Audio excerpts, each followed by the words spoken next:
Alright, shin me yake shirin faruwa ne a wannan duniyar? Yau mun waya gari wato Donald Trump wato a shafin shi na X ya wallafa wannan hoton akan wato duniya mutane za su fara gudu, duniya za ta shirkice kenan, mutane za su fara wato tsalle-tsalle daga wannan kasan zuwa wannan kasan. Hakan ya samo asali ne ga wato gobe rana ne mai matukan muhimmanci ga haramtacce kasar Isra'ila wanda za su karanta Attaura su dafe wato da bukukuwa na Yahudawa. Wato shi yasa Isra'ila take so ta tawassali da wannan ranar na gobe saboda rana ne mai sa'a za su yi haɗin gwiwa wato da kungiyar NATO su kai mahaukatan harare wato akan jamhuriyar musulunci na Iran. Ta bangaren kuma jamhuriyar musulunci na Iran ta kulle wato sararin samaniyar ta akan ba jirgin da zai shiga ba jirgin wato da zai fita saboda gudun abin da zai je ya dawo. Ta bangaren Rasha ta shirya sojoji sama da guda 100,000 da mahaukatan jiragen yaki ta tura su kogin Resi wato kogin Bahar Maliya wurin da ake tunani kungiyar NATO za ta ba ma Isra'ila wato tallafin mahaukatan makamai ko kuma za su yi haɗin gwiwa da haramtacce ƙasar Isra'ila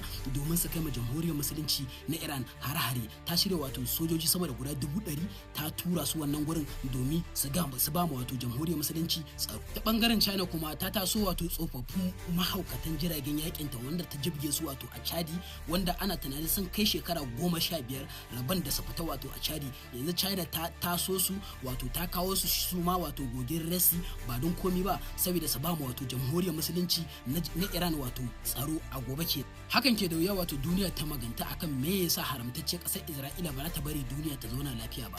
Bacin sun kwana da sanin cewa fa duk wannan shirye-shiryen da suke yi na kungiyar NATO domin su kai ma jamhuriyar musulunci na Iran harin ba zai yi tasiri ba kuma suka kai ma wato jamhuriyar musulunci na Iran retaliation din da Iran za ta yi na promise 3 na kwanaki da ta dau alkawari za ta hada wa wannan zai zamanto retaliation wato na promise 3 and 4 kenan akan haramtacce kasar Isra'ila. Kun ga duniya na uku wato yakin duniya na uku ya barke. Mutane suna yawan mun magana akan lokaci bayan lokaci ina kawo maganganu akan Isra'ila za ta kai mai Iran hari amma kuma har yanzu abin wato bai faru ba. Maganan gaskiya wato ma'aikatan leƙen asirin Rasha da na Iran wato da na China su ne suke gano shirye-shiryen wato Amurka da ita wato da Isra'ila da kungiyar NATO gaba ɗaya akan za su kai ma jamhuriyar musulunci hari.